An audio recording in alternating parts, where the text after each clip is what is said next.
Welcome back. In this video, we're going to talk about credit card management. Now that you know what credit is, your credit score, all the information on your credit report, you know your credit risk factor, and you understand the 5 components of credit to build a high credit score, now it's time to talk about actual credit cards. We use credit cards for everything in America. We have Apple Pay, Samsung Pay, all of this contactless payment, and all of this is extremely important to managing your credit card profile. So I want to talk to you today about what a credit card is, how to use it so that you can explode and have a high credit score. So a credit card is a revolving line of credit. And a revolving line of credit just means that it's open and available to you at all times. So if I have a $10,000 credit card limit, as I spend that credit limit my availability on that credit card goes down. And then as I repay back that loan on that credit card, that availability of the credit limit opens up to me again. So that's why it's revolving. It's like a cycle. It's a constant buying and spending, or I said that wrong. It's a constant buying and repaying. So you're building a balance and then you're paying off a balance. Now, credit cards are important because they're super convenient. It's a convenient way to buy goods and services. It's a convenient way to buy something now and pay for it later. So you can't think of it as a temporary layaway plan. Credit cards do have interest on it because remember we talked about a loan, and repaying a loan comes with interest, and that interest is based on your credit score. So the interest does come on a credit card, but the interest only builds if you don't pay your full balance. So it is a possibility that you can have a credit card and never pay any interest on it, simply by paying off your balance in full every single month. Now, that's not a requirement of the credit card. You're only required to make a minimum payment, but that's a trap. We don't want to do that. Credit cards, basically, it limits how much you can borrow because of that credit limit. So whatever that credit limit is, you cannot go beyond. So if there's a $10,000 credit limit, you can only spend $10,000. You can't not go beyond. If you do, your credit score will tank, and they can increase your interest rate if you go over your credit line. And with a credit card, you do have to pay a portion of the bill every single month. Now, before we start talking about the technicalities of the credit card, I want to talk about a crucial topic within credit cards, and it's the type of cards that you can get. Credit cards can come secured and unsecured. Secure credit cards mean you are high risk, you have a very bad credit score, and they need collateral in order to give you a credit card.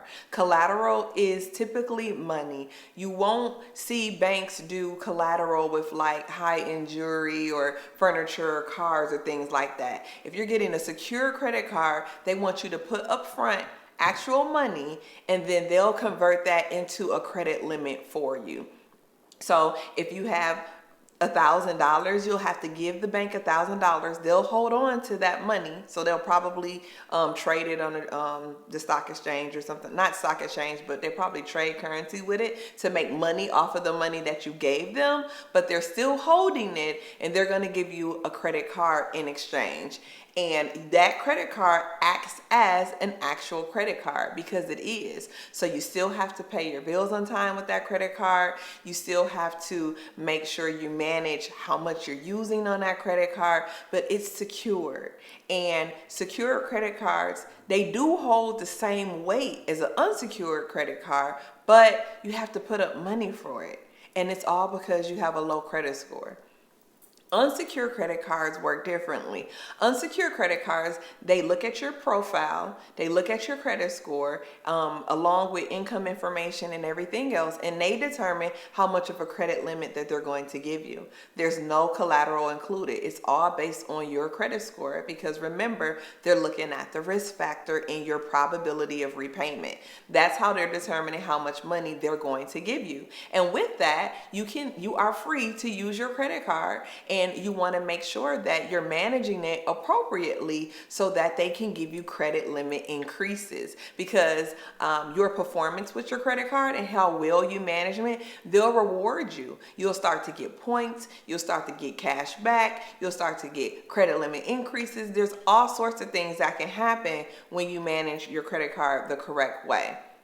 It's important to understand that credit cards are a financial tool. So it's not in lieu of money. So, oh, I don't have any money today, I'm just going to use my credit card. That's not what it's designed for. Now, if you left your money at home and all you have is your credit card, that's fine. But you should be paying it off, paying that bill when the due date comes. So it's not in lieu of money, because it is money. So if you can't afford it in real life, like if you don't have the cash for it, you can't afford it on a credit card either, because a credit card is going to cost more, because if you're not paying off that balance in 30 days, they're going to hit you with interest. You get my drift?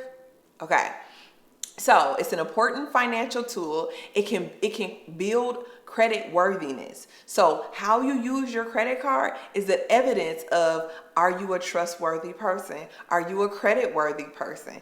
It definitely can help in emergencies. Definitely. So if I have an emergency, or how can I say this?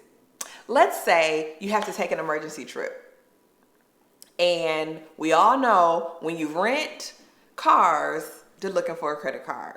We all know that when you stay at hotels, they're looking for a credit card. So in case of emergencies, you might have the cash on you to pay for it, but depending on who you're doing business with, they might tell you, we only take credit cards. So that's an instance where you will need to use your credit card instead of your cash, but you still need to have the money available to pay that credit card back. Otherwise, you're doing yourself a disservice. With credit cards, you have the right to dispute erroneous charges or charges that weren't yours. So if your credit card is stolen, if you see charges on your statement that was not you, you have the right to dispute that. And the company, your credit card company, no matter who you're with, they'll go through a process. And if they find out that it indeed was not you, then you can get all of your money back. So it's an important financial tool, but it also has that fraud protection component with it. Applying for credit cards are extremely easy, but when you get into good financial habits, you don't want a bunch of credit card offers strolling through the mail, especially if you're working on your financial discipline and you're trying to build your savings account and you have all of these goals set in mind. You don't need temptations at all. So it's important that you opt out. You can definitely opt out so that those credit card offers and all of those influences are not strolling through your mailbox. So you can go to www.optoutprescreen.com. That's optoutprescreen.com. Or you can call 1-888-5-OPT-OUT, which is 567-8688, and you can opt out of receiving that information so that you can manage the money the way you want to, not how they want you to. Now, there's a lot of things in the application process. Just make sure you pay attention to the fine print. You have to pay attention to the truth in lending disclosure, because that's going to tell you how much interest they're going to charge you, how long you have to pay stuff back, what their fees are. All of this stuff matters, and a lot of people just blow by this information when they're excited about getting their first credit card. Don't do that. Make sure that you know the rules, the conditions of how to use your credit card. Every credit card has rates and fees. Some have annual fees. I am not a fan of an annual fee. I have good credit. I want my credit card not to have an annual fee at all. Some credit cards charge $95, $75 as an annual fee. Typically, you'll see annual fees on those starter cards for people who have bad credit. So try and stay away from those as much as you can. Make sure you're paying attention to your interest rates on your credit cards, because interest rates on credit cards can go from 12% to 25%. Depending on your credit score. Make sure you get you a good interest credit card. There are credit cards out there that have 8%, 12% interest. Don't get stuck with a credit card that has a 24% interest rate. That's not good for you. Credit cards are important. So if you have your a good credit score, you've been working on your credit, and you're trying to get that first credit card so that you can use it wisely, there are companies that do introductory rates. They'll give you 0% for a specific amount of time, and then your interest rate will kick in on your card. That 0% can go for 6 months, 12 months, 15 or 18 months. And it's important for you if you need your credit card for something big. That gives you the opportunity to buy something with 0 interest. So basically it's like a layaway plan, and you can pay it off before your introductory rate stops. So make sure that when you're searching for credit cards, you're doing the comparisons. You're comparing the rates, the fees, the due dates, the interest rates. Compare all of those. Don't just apply for the first offer that you see, okay? Credit card also offer rewards. Now, this is the reason why I use credit cards, because I get cash back on my credit card. So in essence, it's a savings account. If I use my credit card instead of just using my regular debit card or checking account to pay my bills, they'll give me money back just for using their card. So in essence, I have cash back rewards building up, and I can use that on airline tickets. I can use that on hotels. I can get a Visa gift card, and they can just send that money back to me, and I can pay whatever else that needs to be paid. So it's like a savings account. Cashback rewards are the best. But if you are a frequent flyer and you fly a lot, or you have to stay in different hotels because of work, there are different rewards that can cater to you. A lot of people like the cards that you can go to restaurants and groceries, and if you go to the everyday places that you go to anyway, you get those rewards. So when you have good credit and you have done right by your credit card, it'll start giving you so much free stuff, so much free money. That's how you use a credit card, for the perks. And quite frankly, that's why they designed them. It's a promotional thing, but it also works in our favor and in their favor. It works in our favor when we know the rules and we're actually using our credit card the way we're supposed to.